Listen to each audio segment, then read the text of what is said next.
Hey y'all, thanks for coming back. Welcome. Already. You started laughing first. Yeah, you kind of did. No, you started laughing, but I started laughing. It's rolling, right? Like we can just go for it? Yeah. Okay, good. Hey y'all, thanks for coming back to our YouTube channel. This week, we're gonna be going over bracing all the way down to rooting. We covered some bracing stuff earlier this week on our IG channel, and we're gonna go a little more in depth today. So today we're gonna have Chris Richford and Amber Don bringing you some tips on how to brace properly and how to root properly, and the reasoning behind it all. Just watch. Let's do it. What's up, everyone? So as Brian stated in the intro earlier, we're going to be tying together a lot of aspects that we've covered in previous videos. We've covered unracking the bar, we've covered bracing, so now today we're going to kind of tie it all together in real time and show you how it actually happens under the squat bar itself. So we're going to start with we're going to do a top-down approach today. We're going to have Ransom get under the bar, I'm going to have him set him feet underneath him. I'm going to show how he unracks the bar properly, breathes and braces, and then walks out the squat into his actual start position where we'll cover bracing and rooting from the hips. All right, everybody, so to start things off here, we're going to be covering unracking the bar and breathing and bracing under the bar before we actually walk the squat out and begin the execution of the squat itself.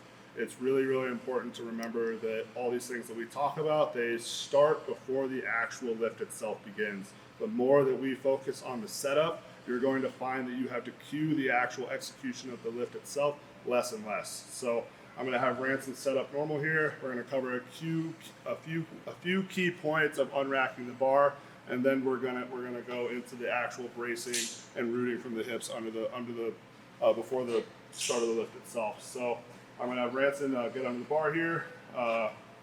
Actually, get back out for a second. So important to note, hand position. Really, it's personal preference more so than anything.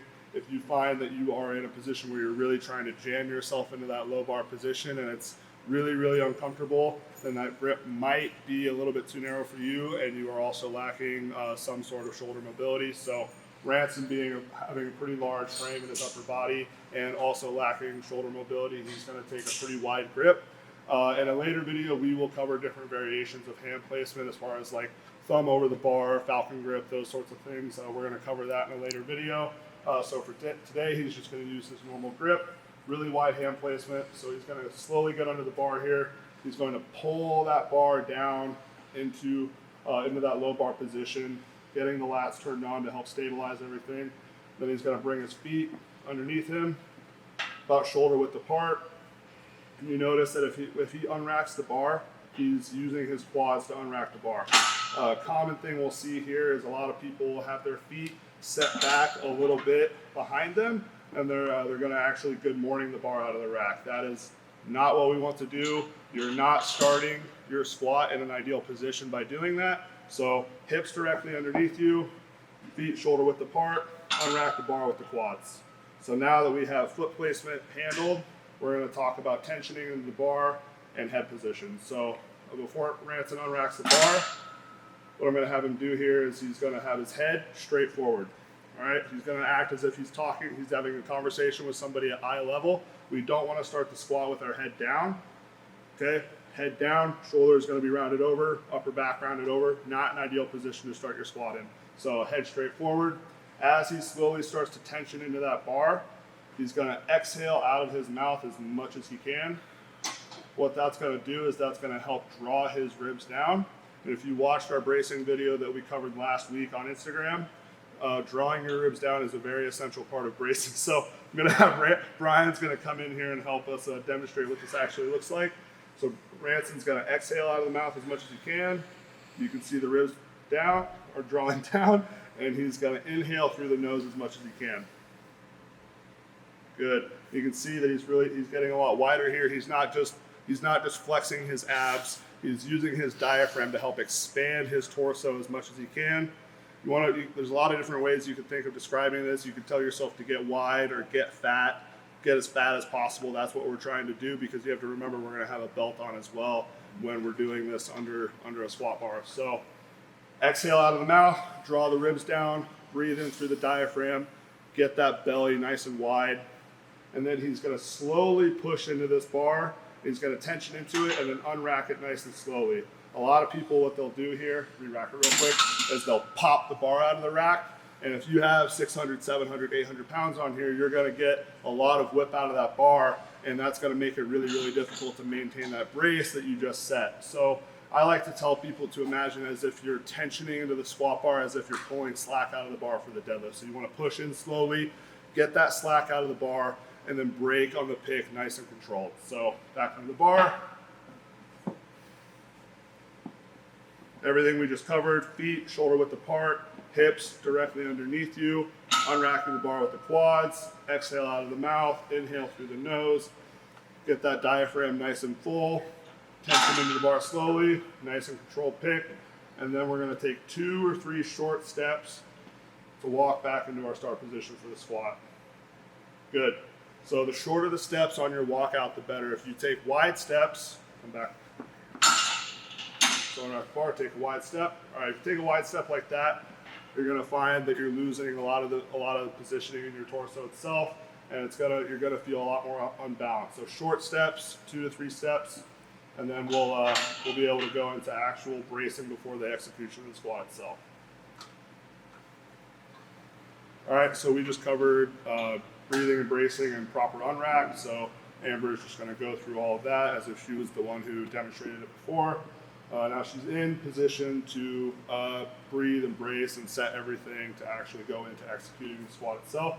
So the first thing that we're going to go over is position of the pelvis. So in the IG video that we posted last week, we talked about anterior pelvic tilt and making sure that pelvis is stacked underneath you before starting the squat. We want to make sure that we're in as much of a straight vertical line as we can, and eliminating any of that extension in the lower back that we see with an anterior pelvic tilt.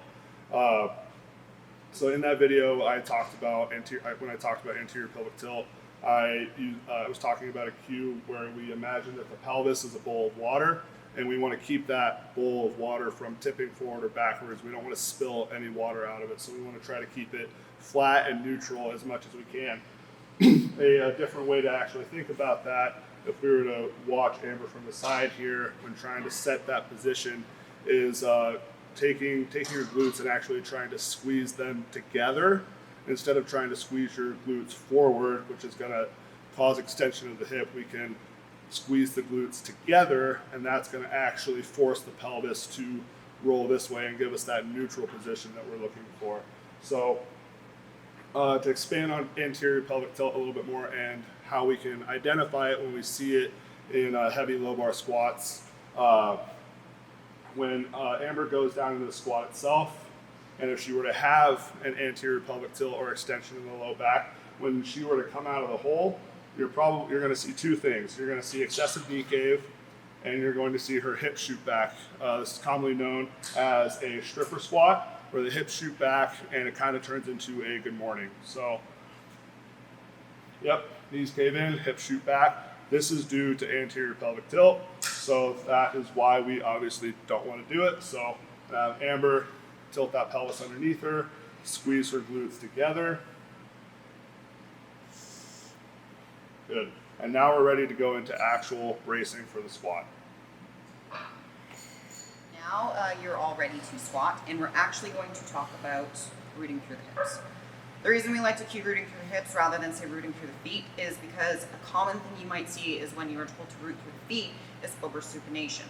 And the feet are actually a very important stability point through the squat, as well as the deadlift and even the bench. So rooting through the feet and oversupination, you'll see that over curling of the feet, or you'll hear that knees out cue. We don't want to load into our knees, rather we want to load into our hips. Therefore, we want to think about actually externally rotating through the hips. So you notice my knees also drive out, but I'm also externally rotating through the hips, thinking about rotate that hip outward. As you do that, you're going to load your adductor, you're going to load your quad, and you're also going to load into your glutes.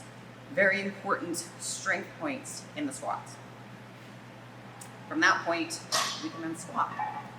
So whatever is happening with the feet is an expression of what we are doing at the hips. Okay, you can have an overly active foot and a very, very inactive hip when we're trying to set everything up for the squat itself. So if we're rooting through the foot, it's because we are rooting from the hip. We're not just simply rooting from the foot itself. It's because what we're doing is starting up higher at the hip. So pretty much sums it up.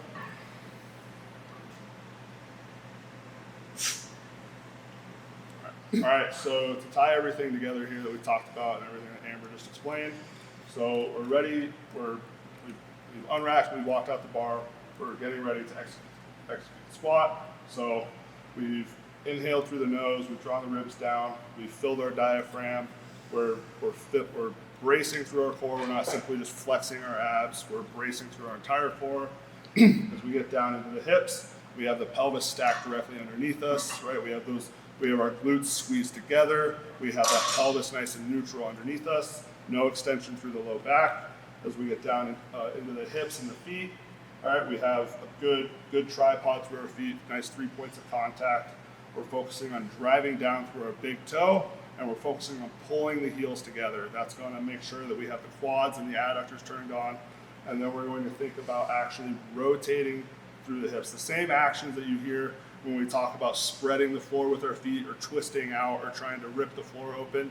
Take that same cueing and just simply think about it through the hips. So You'll notice as I do that, my feet aren't actually moving. right.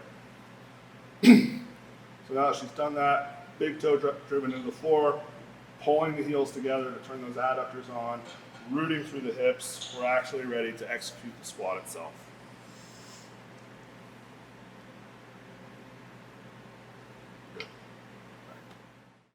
Well, we've done 3 videos so far. We've done pre-squat, upper body mobility and stability. We've done lower body. All hips. We've done unracking and bracing. And I know what you're thinking. Well, what about the execution of the squat? Oh, don't worry, baby birds. We're going to feed you. And we're going to feed you next week. So come back for that. God damn it, that's great.